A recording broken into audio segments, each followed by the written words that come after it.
Hi all, I'm Dr. Neema Bhat, Senior Consultant Hematologist and Pediatric Oncologist at Apollo Hospitals, Bangalore.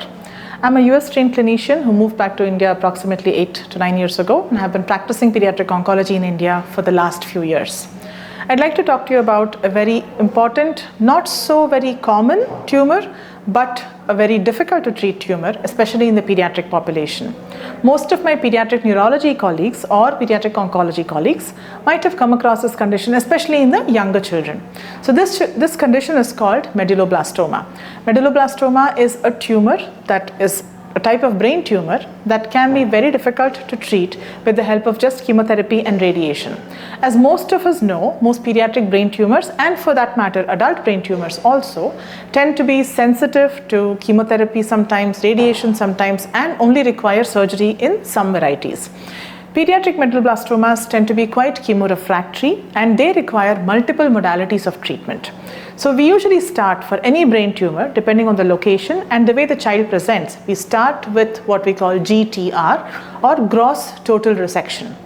It is a procedure where the neurosurgeons open the skull or with as minimally invasive methods as possible, they try to take out as much of the tumor as safely possible to be resected, leaving as minimum neurological deficits in the child as possible. Following gross total resection or the surgery, the next step we look at is usually chemotherapy. So in medulloblastoma, younger children, we try to not give radiation or radiation treatment for those patients because radiation is known to have long-term implications on the brain and spine development as well as the growth of a child. So to avoid giving very high dose radiation or any type of radiation before the child turns sensitive age of 4 to 5 years, we do what we call high dose chemotherapy. So we give chemotherapy, try to bring the disease under control, and then give very high dose chemotherapy to try to remove even microscopic remnants of the disease. And this procedure has to be followed with what we call an autologous stem cell transplantation. Basically, we are doing a rescue procedure. Normally, chemotherapy, when it's delivered to either children or adults, it causes significant effects on the bone marrow and causes the bone marrow to be very severely depressed or become aplastic. So in patients who require very high dose chemotherapy, but we want the bone marrow to be preserved, we take these cells called stem cells that are nothing but like seeds, okay? If you want to plant a field full of plants, we take those seeds, make sure to give the high dose chemotherapy, preserve the seeds, and then give the seeds or stem cells back so that the bone marrow is still preserved. So we are achieving two things here, trying to avoid radiation, at the same time give very high dose chemotherapy so that the disease is completely removed from the body to as deeper extent as possible. One of the other modalities that is used to treat medulloblastoma is of course radiation therapy, which can be used once the child is older.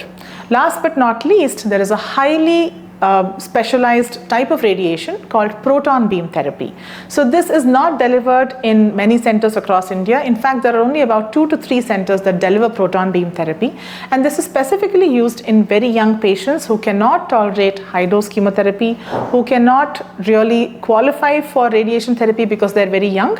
What proton beam therapy means is the same radiation therapy that is given in a machine which can be spread across when patient goes into the radiation machine is given as a very specific beam. So you can consider this as very highly skilled and localized radiation induced surgery to the extent that it is given only as a beam and the tumor is killed with the help of this beam. What it helps is, especially in children, proton beam therapy is known to be very successful and it can help with great outcomes because it doesn't affect much of their brain, which is normal tissue, doesn't affect their spine, and also make sure to keep their growth as intact as possible. So these are all the various modalities that are available for medulloblastoma. Each patient's treatment schedule or journey is decided based on the patient's presentation, where the location is, how well the surgery is going to go, and how much they can tolerate thereafter. So make sure to get a proper customized plan for each patient with medulloblastoma, whether you are a patient, a pediatric neurologist, or even a pediatric oncologist with no access to high-end therapies. If you have doubts or questions, please feel free to reach out to me at Apollo Hospitals, Bangalore. Thank you.